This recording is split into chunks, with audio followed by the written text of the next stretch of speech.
Welcome all sports fans, YouTubers, Facebookers, all social media across the nation. Uneducated Network on YouTube presents Uneducated Sports Talk.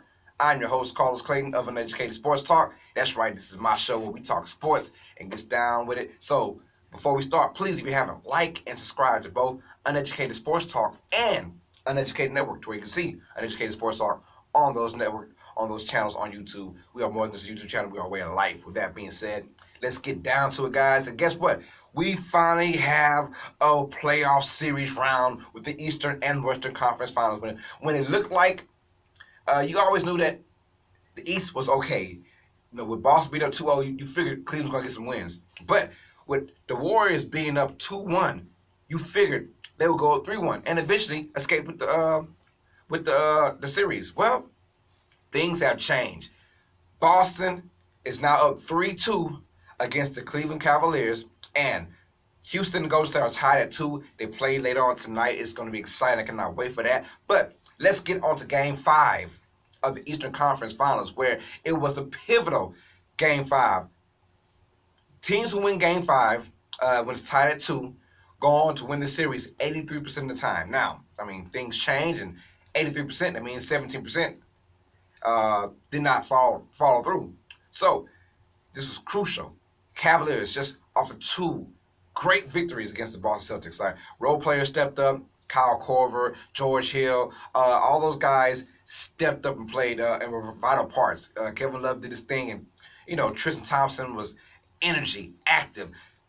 Cleveland's role players are at home totally different from their other way, and vice versa with the Boston Celtics. Their role players, same thing. At home, loving it.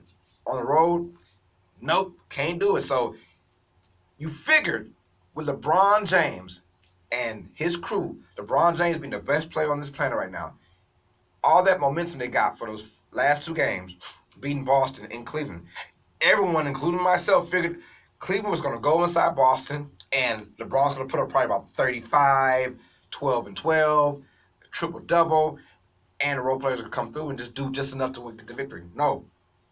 Going in, Boston was 9-0 at home, and it's showing that they are just a better home team than road team, and it's obvious now. They even said on their press conference, they said, we just love being in this atmosphere. Being so young, they are ready for the moment, because Game 5 that's pivotal. Now, if it goes to Game 7, that's probably the biggest of their career. But we've all said it every game so far, Cleveland's going to win Game 1. Nope. Well, Cleveland's sure going to win Game 2. Nope.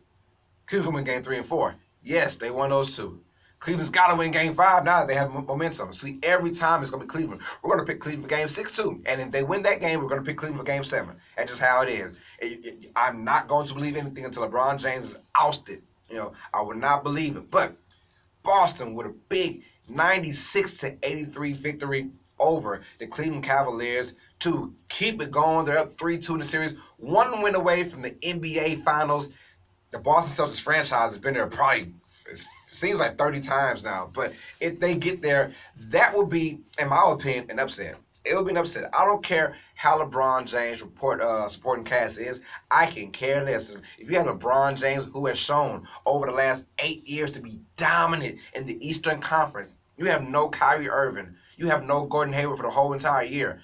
All you have is young studs is in Jason Tatum and Jaylen Brown and Terry Rozier, Scary Terry. You got those guys, and Al Horford is your confidant, a guy who sims everything down, the guy who is the head honcho. He's kind of like the snake, the head of the snake. So this will be an upset. I don't care what people say with LeBron's supporting cast.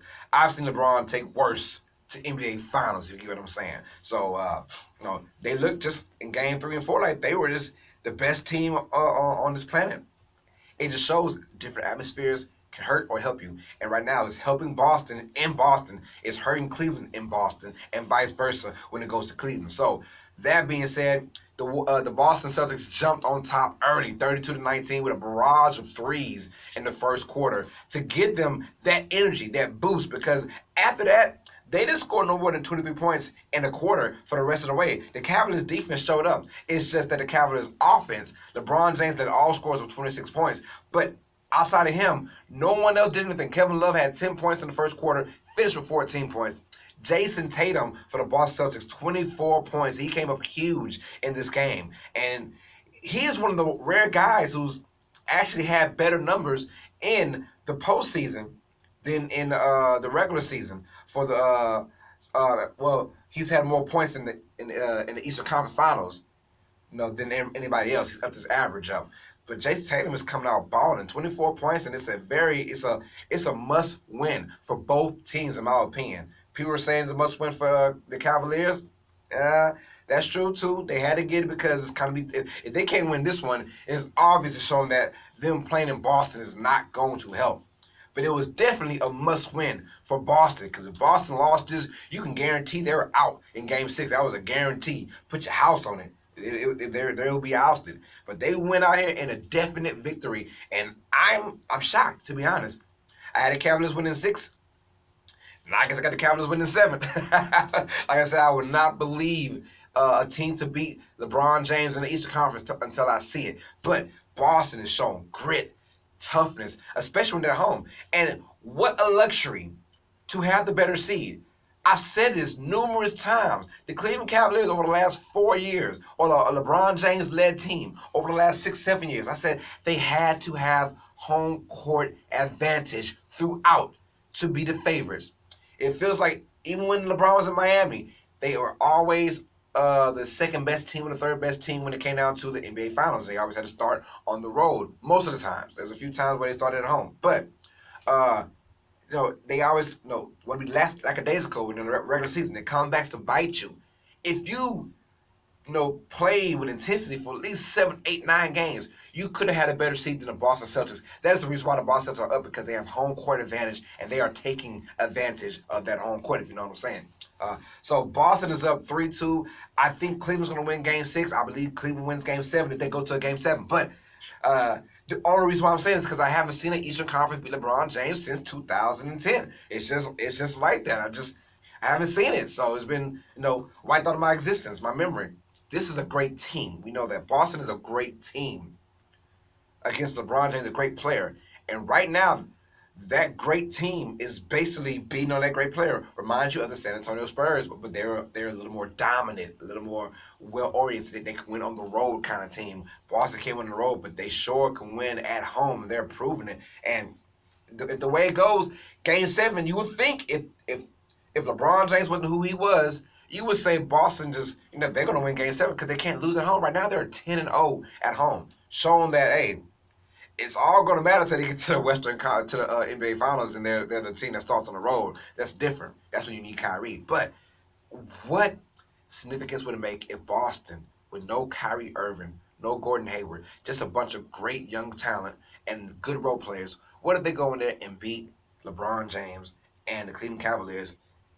Ooh, that train might be moving. I do not want LeBron to leave, but knowing what type of guy he is, and we have seen this happen before, once he gets frustrated with the team, he's going to leave. And I think if he gets beaten in the Eastern Conference, his window is going down. I mean, you can't, not only are you not going to the finals, you're not even, not only are you losing the finals, but you don't even get to the finals. You're losing in the Eastern Conference final now. And we haven't seen that from LeBron, so he's doing his thing, but he can only do so much. People talk about that help.